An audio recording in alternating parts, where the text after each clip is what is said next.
Hello and जय हिंद दोस्तों, प्रचंड क्लासेस में आप सभी का स्वागत है। चलिए आज की टॉप 10 करंट न्यूज को देखते हैं।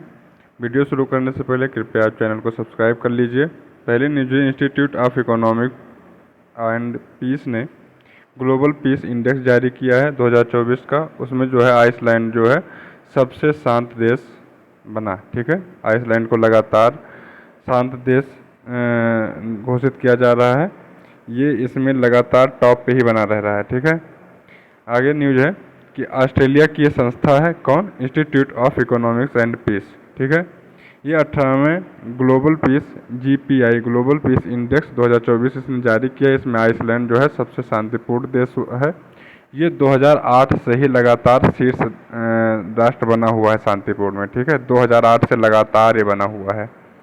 चलिए, दूसरे नंबर पे आयरलैंड है, फिर ऑस्ट्रिया है, फिर न्यूजीलैंड और फिर सिंगापुर। दोबारा देख लीजिए, सबसे पहले पे आइसलैंड, फिर आयरलैंड, फिर ऑस्ट्रिया, फिर न्यूजीलैंड और फिर सिंगापुर। ये टॉप 5 देश हैं। सिंगापुर टॉप 5 में पहली बार आया है।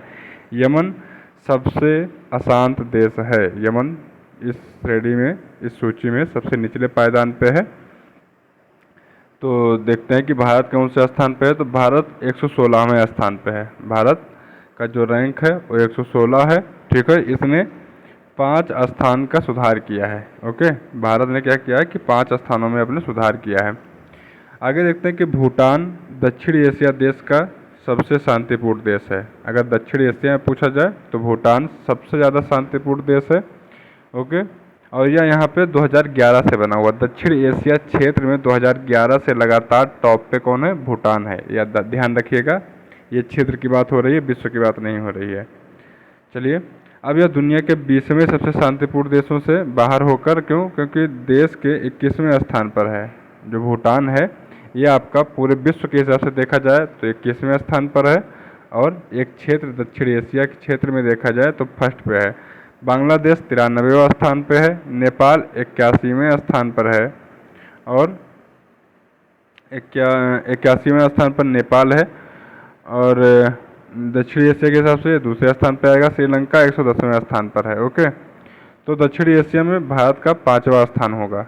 ओके, चलिए देखते हैं ग्लोबल पीस इंडेक्स GPI 2024। इसमें जो है इसका, जब इस रिपोर्ट में कहा गया है कि इस वर्ष के परिणामों में पाया गया है कि वैश्विक शांति का औसत स्तर 0.56% खराब हो गया है। ठीक है, अगर वैश्विक स्तर पर देखा जाए तो टोटल शांति का स्तर 0.56% क्या हुआ है, खराब हुआ है, मतलब गिरा है इंडेक्स में। इसके संस्थापक और कार्यकारी अध्यक्ष का क्या नाम है, तो उनका नाम है स्टीव किलेलिया नाम है। ठीक है, इन्होंने क्या कहा है कि पिछले दशक में 10 में से 9 वर्षों में शांति में गिरावट आई है। केवल एक बार हुआ है पिछले दशक में कि शांति में बढ़ी है, शांति को बढ़ाया गया है, बाकी हमेशा शांति में गिरावट ही आ रही है 9 बार।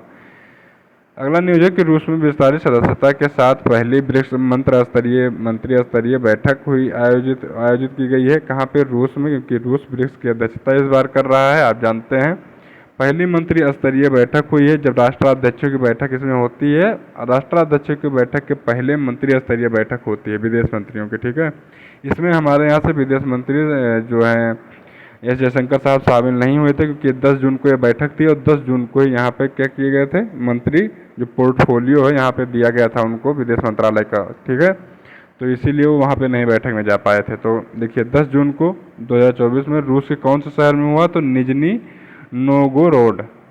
नोगोरोड में हुई है बैठक। ठीक है, और आप जानते हैं इसमें 5 नए सदस्य शामिल हो गए हैं।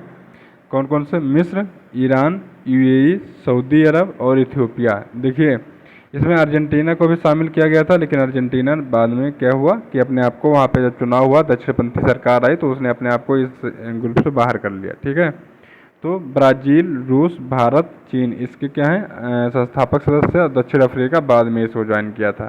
ठीक, चलिए अंकटाड के बारे में देखिए। अंकटाड ने बारबाडोस में आयोजित किया है अपना पहला संयुक्त राष्ट्र वैश्विक आपूर्ति श्रृंखला फोरम। तो अंकटाड ने कहाँ पे, बारबाडोस, ये याद रखिएगा। अंकटाड की स्थापना 1964 में हुई थी। कब, 1964 में हुई थी। इसका मुख्यालय कहाँ है, जिनेवा स्विट्जरलैंड में। इसका उद्देश्य क्या है, तो अंतर्राष्ट्रीय व्यापार, निवेश, वित्त और प्रौद्योगिकी हस्तांतरण के माध्यम से विशेष रूप से विकासशील देशों में सतत विकास को बढ़ावा देना। अगला न्यूज है कि भारत जापान में की नौसेना के बीच में क्या हुआ है, जिमनिक्स 2024 जापान में प्रारंभ हुआ। कहाँ पे, जापान में, जिमनिक्स 2024, जिमनिक्स 24 ठीक है, 2024 नहीं, जिमनिक्स 24, ये इसका 8वां संस्करण है। ओके, जिमनिक्स 24 का ये 8वां संस्करण है। और ये किसके किसके बीच, ये नौसेना का अभ्यास है। तो नौसेना का INS शिवालिक भारत की तरफ से शामिल किया गया है। ठीक है, INS शिवालिक हो कहाँ पे रहा है, तो जापान के योकोसुका। कहाँ पे, जापान के योकोसुका में INS शिवालिक भारत की तरफ से शामिल हुआ है। जापान और भारत के बीच और कौन कौन से युद्ध अभ्यास होते हैं, तो धर्म गार्डियन होता है। धर्म गार्डियन भारतीय सेना और जापान की ग्राउंड सेल्फ डिफेंस फोर्स, तो ये इसके बीच होता है। और वीर गार्डियन भारतीय वायुसेना और जापान की वायु आत्मरक्षा बल के बीच में होता है। ठीक है, तो वीर गार्डियन, धर्म गार्डियन दोनों जापान के साथ होता है। याद रखिएगा कि कौन सा वायुसेना का है, कौन सा थल सेना का है। रूस और बेलारूस के सामरिक परमाणु हथियार अभ्यास दूसरा चरण किया है प्रारंभ, तो किसने किसने, रूस और बेलारूस ने। वैश्विक लैंगिक अंतराल सूचकांक 2024 में भारत को मिला 129वां स्थान। भारत पहले यहाँ पे 127वां स्थान, 127 स्थान था, अब 129वां, मतलब 2 अंक पिछड़ गया है। ठीक है, वैश्विक आर्थिक मंच द्वारा जारी किया गया है। ये किसके द्वारा जारी किया जाता है, तो वैश्विक आर्थिक मंच द्वारा जारी किया जाता है। भारत 146 देशों में से क्या 129वां स्थान पर 2 पायदान फिसलकर 129वां स्थान भारत ने जो है हासिल किया। आइसलैंड इस पे जो है टॉप पे बना हुआ है। आइसलैंड के बाद फिनलैंड, नॉर्वे, न्यूजीलैंड और स्वीडन है। ठीक है, आइसलैंड है, फिनलैंड है, नॉर्वे है, न्यूजीलैंड है और फिर स्वीडन। ठीक है, IFNNS इसके जो है, इसमें जो है भारत के पड़ोसी राज्यों का देख लेते देशों का, तो बांग्लादेश 99वां स्थान पे है। सूडान जो है सबसे लास्ट में 146वां स्थान पर है। पाकिस्तान 145वां स्थान पर है। ठीक है, दक्षिणी एशिया के हिसाब से देखेंगे तो भारत, बांग्लादेश, नेपाल, श्रीलंका, भूटान के बाद जो है 5वां स्थान है। पहले पे बांग्लादेश है, फिर नेपाल है, फिर श्रीलंका है, फिर भूटान है। नेपाल, बांग्लादेश, नेपाल, श्रीलंका और भूटान। फिर से देख लीजिए, बांग्लादेश, नेपाल, श्रीलंका और भूटान, और फिर 5वें नंबर पे भारत है। ओके, WEF प्रबंध के निदेशक इस, और निदेशक कौन है इसके, तो इनका नाम है सादिया जाहिदी। क्या नाम है, सादिया जाहिदी। चलिए, लेफ्टिनेंट जनरल उपेंद्र द्विवेदी होंगे देश के अगले सेनाध्यक्ष। उपेंद्र द्विवेदी, क्या नाम है इनका, उपेंद्र द्विवेदी। ये देश के जो थल सेना है अपनी, तो उसके क्या बनेंगे, ये पहले सेनाध्यक्ष, ये देश के जो है अगले सेनाध्यक्ष बनेंगे। ठीक है, वर्तमान में कौन है, तो द्विवेदी वर्तमान में क्या है, तो थल सेना के उप प्रमुख हैं। थल सेना के उप प्रमुख के रूप में कार्य कर रहे हैं। अब जनरल मनोज सिंह पांडे जब 30 जून को अपना पद छोड़ेंगे, तो ये सेना के प्रमुख के रूप में कार्य करने लगेंगे। देखिए, भारतीय सेना में 15 जनवरी को जो है 15 जनवरी को जवानों और भारतीय सेना की याद में सेना दिवस मनाया जाता है। ठीक है, तो क्यों 15 जनवरी को ही मनाया जाता है, क्योंकि 15 जनवरी 1949 को फील्ड मार्शल कोडनडेरा यम करियप्पा कोडनडेरा मडप्पा करियप्पा, ये साउथ इंडिया के थे। तो इनको क्या हुआ था कि इन्होंने जनरल, जो लेफ्टिनेंट जनरल थे उस समय के, तो जो उस समय लेफ्टिनेंट जनरल थे ने general sir Francis, lieutenant general junior होता है, जनरल जो जनरल होता है वो सीनियर होता है, तो इन्होंने लेफ्टिनेंट जनरल से जनरल पे प्रमोट हुए थे और जनरल सर फ्रांसिस बुचर का जो है स्थान ग्रहण किया था। ठीक है, और पहले ये क्या हुए थे, तो जो उस समय जो है ये पद धारण करने वाले अंतिम ब्रिटिश व्यक्ति था वो, और एम करियप्पा जो है भारतीय सेना के पहले भारतीय कमांडर इन चीफ बने थे। ठीक है, 15 जनवरी 1949 को। तो इसीलिए जो है उसी दिन भारतीय जो है सेना दिवस मनाया जाता है। भारतीय सेना की स्थापना 126 साल पहले अंग्रेजों ने की थी। कब, 1 अप्रैल 1895 को। ठीक है, 1 अप्रैल 1895 को।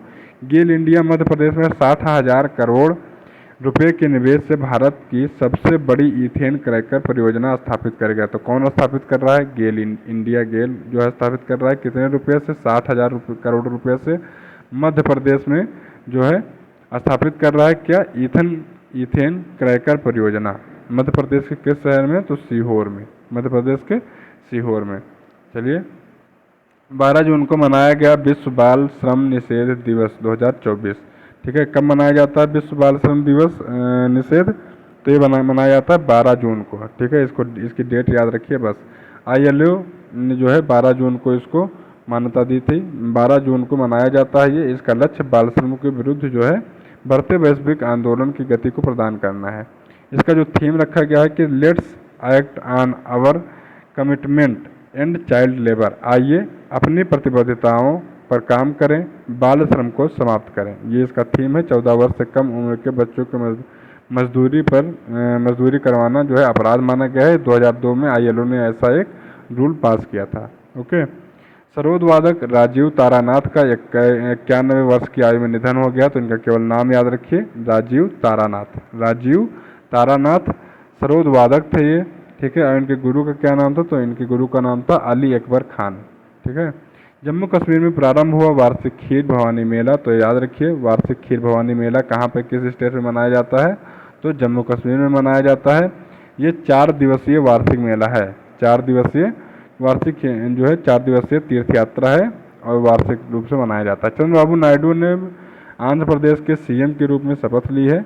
और देखिए, 12 जून 2024 को चौथी बार केसरपल्ली में आंध्र प्रदेश के CM के रूप में शपथ ग्रहण की। किसने? चंद्रबाबू नायडू ने। इन्होंने जो है 24 मंत्रियों के साथ शपथ ली है।